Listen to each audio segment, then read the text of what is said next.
नगर गांव में सिंधु नामी 11 साल का लड़का अपनी माँ गौहर और बाप शेरोज के साथ रहता था। इसका बाप एक अमीर आदमी होता है। इतने अमीर होने के बावजूद वो लोग नेक दिल होते हैं। वो गांव में लोगों की खूब मदद करते रहते हैं।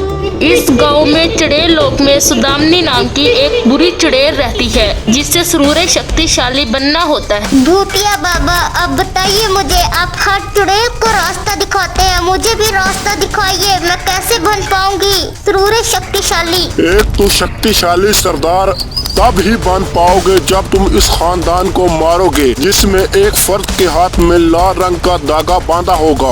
वो तुम्हें दिल नगर गांव में मिलेगा। इसके हाथ में बांधा हुआ धागा इसके जन्मदिन की निशानी होगी। इस खानदान को खत्म करने के बाद ही तुम शक्तिशाली बन पाओगी। ठीक है, इसके लिए मुझे कितनी मेहनत मशक्कत ना करनी पड़े, मैं करूँगी। इस खानदान को तबाह बर्बाद कर दूंगी।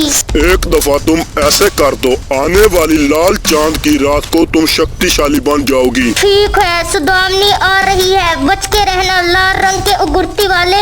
चुड़ैल दिल नगर जाती है। चुड़ैल उड़ने वाले झाड़ू पर सवार होकर इधर उधर भटकती रहती है। वो 2-3 हफ्ते तक उस आदमी को तलाश करती है। वो आदमी कोई और नहीं, सिंधु का बाप शेरोज होता है। मुझको वो आदमी मिल गया, अब मैं इसको नहीं छोड़ूंगी। हा हा हा हा। चुड़ैल शेरोज का पीछा करती है। चुड़ैल दूर से शेरोज के घर को देखती है। चुड़ैल अपनी शक्तियों से शेरोज के घर को आग लगाती है। आग लगने से शेरोज और गौहर दोनों जल जाते हैं।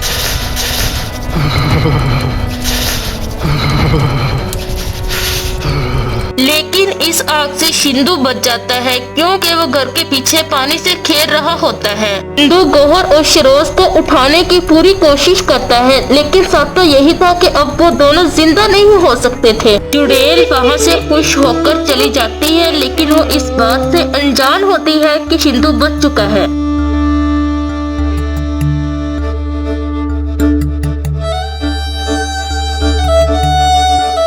सिंधु अपने माँ बाप के जाने के बाद बेसहारा हो जाता है और इधर उधर भटकने लगता है। सिंधु कुछ दिनों तक काम की तलाश में रहता है और उसे एक ढाबे वाले के पास काम मिल जाता है। सिंधु उस आदमी के पास लगातार 1 महीना काम करता है। जब उसे तनख्वाह देने की बारी आती है तो वो कहता है अगले महीने दूंगा। ऐसे ही 2 महीने गुजर जाते हैं। अंकल, अब 2 महीने पूरे हो चुके हैं, आप मुझे मेरे काम के पैसे दीजिए। अरे बोलते पैसे, तुझे यहाँ से कोई पैसे नहीं मिलेंगे, जहाँ से दवा हो जाओ। नहीं अंकल, ये सब आप क्या कह रहे हैं? मुझे लगता है तू ऐसे नहीं मारेगा, चल रुक। ढाबे वाला सिंधु को मार मार कर वहाँ से भगा देता है। सिंधु रोते रोते एक पेड़ के नीचे बैठता है तो उसे दरख्त से एक बात सुनाई देती है। अरे बेटा, तुम क्यों रो रहे हो, क्या बात है? अरे दरख्त, मेरे अम्मी और अब्बू दोनों फौत हो गए हैं। मेरा इस दुनिया में कोई नहीं है, प्लीज मेरी मदद कीजिए। कोई बात नहीं बेटा, तुम परेशान मत हो, मैं तुम्हें एक जादुई पेंसिल देता हूँ। तभी वहाँ पर एक जादुई पेंसिल आ जाती है। अरे वाह, क्या बात है, तुम्हारा बहुत शुक्रिया, मैं जिंदगी भर एहसानमंद रहूँगा। जादुई पेंसिल, मैंने बड़े दिनों से अच्छा खाना नहीं खाया, बिल्कुल मुझे वैसा खाना दे जैसे मेरी माँ बनाती थी। ये कहकर पेंसिल वहाँ जादू से सिंधु को खाना देती है और वो ये खाना देखकर हैरान रह जाता है।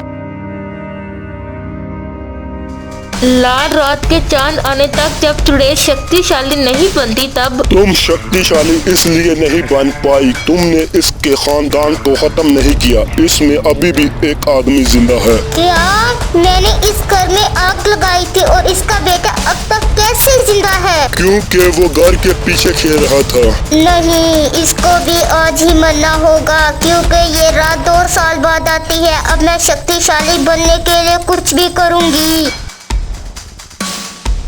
चुड़ैल सिंधु को ढूंढ निकालती है। तब भी चुड़ैल सिंधु को मारने लगती है तो जादुई पेंसिल चुड़ैल को खूब मारती है। पेंसिल इस चुड़ैल को खत्म कर देती है। इस तरह जादुई पेंसिल हमेशा सिंधु के पास रहती है और वो इससे लोगों की मदद करता है और खुशहाल जिंदगी गुजारने लगता है।